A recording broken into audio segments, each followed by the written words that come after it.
Masalah yang dihadapi BPN hari ini, banyak sekali lembaga yang bisa mengeluarkan keterangan hak atas tanah. Desa bisa, Pemda bisa, kecamatan bisa, lurah bisa. Dan yang bisa memeriksa kebenaran material itu bukan BPN justru. BPN itu cuma menerima permohonan, begitu para pihak sudah bilang sudah selesai, dianggap sudah selesai secara prosedural. Apalagi kalau administrasi pertanahannya nggak lengkap gitu. Tadi Bang Junimat bilang kan ada warkah yang hilang segala macam. Itu yang barangkali menjadi sumber-sumber persoalan ya. Jadi ada sertifikat yang memang melayang begitu, nyari-nyari tanah. Dan ini sertifikatnya benar, asli, tapi tanahnya di mana dia kagak tahu.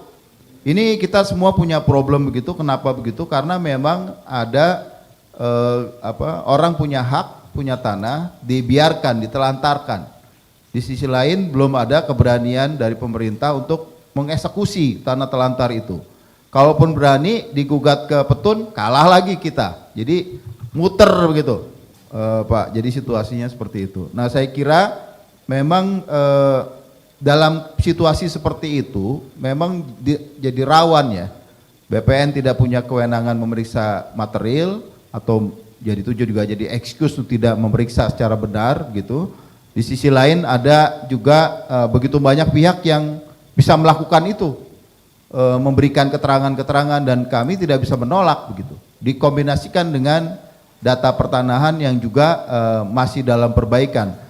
Itu yang sedang dilakukan sekarang. Jadi beresin warkah. Kalau nanti ada double sertifikat, ini sedang dirancang, nanti Pak Yagus bisa cerita. Aturan tentang tim eksaminasi, jadi diperiksa secara administratif mana yang salah, sertifikat yang belakangan itu kita batalkan aja ya. Jadi rekomendasi dari pusat. Selama ini kan inisiatif di daerah yang harus melakukan perbaikan untuk kesalahan kawannya zaman dulu, orangnya udah pensiun atau udah meninggal gitu, jadi tanggung renteng situasinya. Di sisi lain pada saat seperti itu APH masuk, Bang Junimat, jadi bikin rumit juga. Kita mau beresin administrasi, jadi masalah pidana. Nah, kalau masalah pidana bergerak, yang lain diem dulu sampai tuntas itu. Nah, ini ada persoalan besar yang melibatkan banyak pihak. Kalau mau beres-beres tidak bisa cuma BPN, ini persoalan kita semua. Dulu BPN itu pernah jadi dirjen di agraria di Kementerian Dalam Negeri, Departemen Dalam Negeri, pernah jadi jawatan, pernah jadi BPN, sekarang jadi kementerian.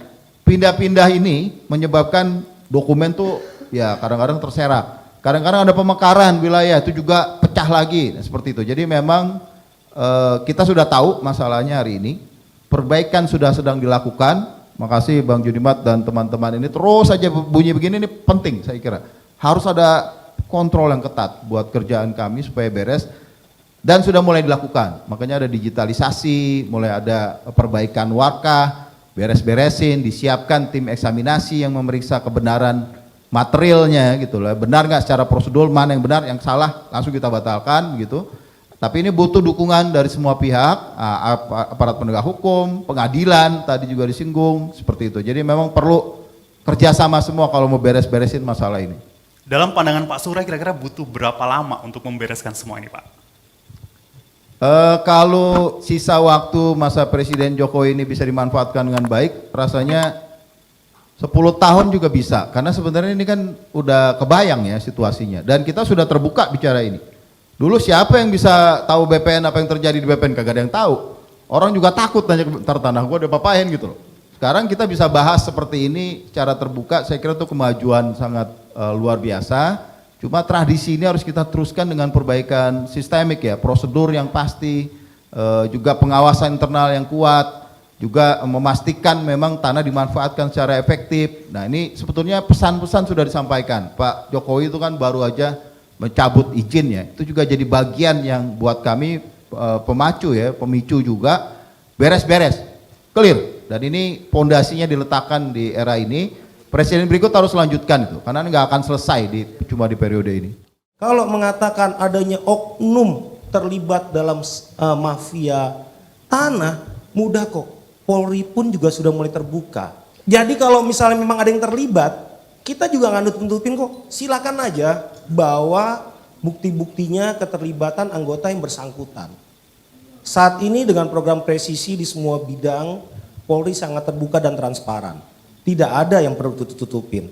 Tetapi kan tidak mungkin kita menjelaskan ke orang yang bukan juga haknya yang bersangkutan. Iya kan? Tidak mungkin. Tapi setiap orang yang merasa melaporkan dan bertanya, sejauh ini kita akan berikan keterangan-keterangan informasi terkait dengan apa yang dilaporkan.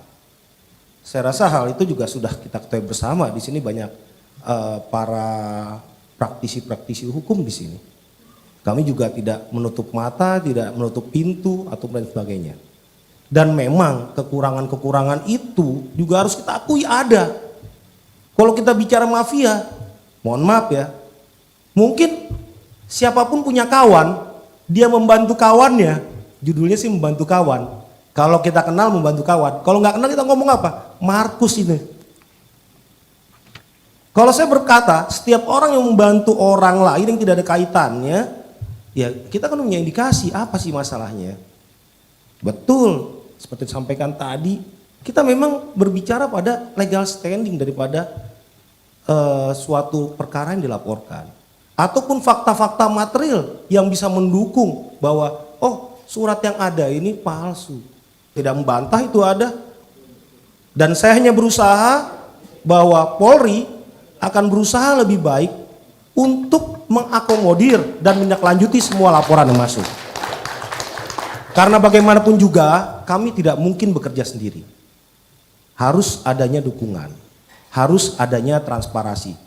Acara malam ini nilai strategisnya besar bagi saya.